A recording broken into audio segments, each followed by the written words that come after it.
Everyone's busy in their personal lives, but nobody's busier than the dismissive avoidant. Busy with work, busy with hobbies, busy with friends, busy with events, busy with travel, busy with family, busy, busy, busy, busy. Always too busy for you, their partner. Always prioritizing everything over you, prioritizing their friends' work, hobbies, family, trips, you name it. You're at the bottom of the totem pole. And it can be really painful because you feel like you just don't matter to this person. In reality, this is a maladaptive self-defense mechanism. It's a coping mechanism. It's a method of avoiding. So to understand this, let's go back to this person's childhood. They were on the receiving end of consistent, profound childhood emotional neglect. Growing up in households where their emotional needs were not met at all, where they were not shown that love and nurturing. Households where you don't talk about feelings.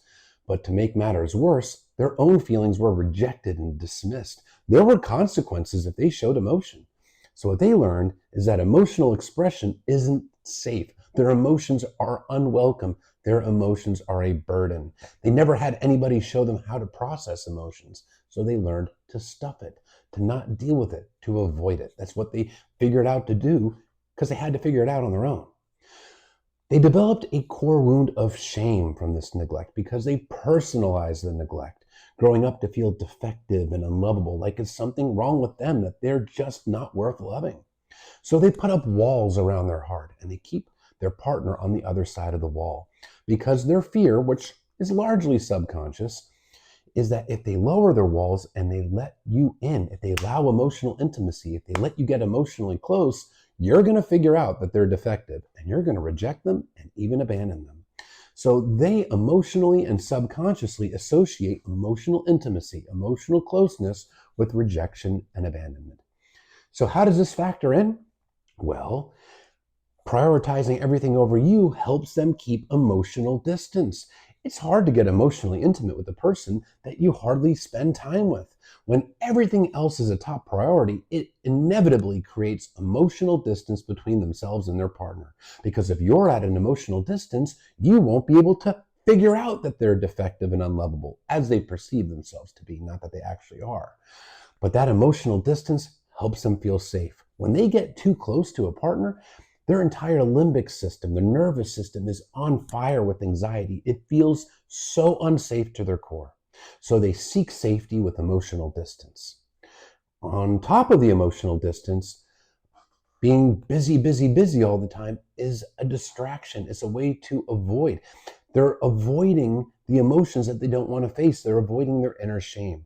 But most of all, they are avoiding themselves. They are running from themselves. The constant busyness helps them flee from themselves because they don't have to face their inner selves. They don't have to face the shame, the wounds, any accountability, or any of the negative emotions that they've experienced in their lives. They just suppress, suppress, distract, distract. So they immerse themselves with work, immerse themselves with hobbies, immerse themselves with activities, with friends, with trips.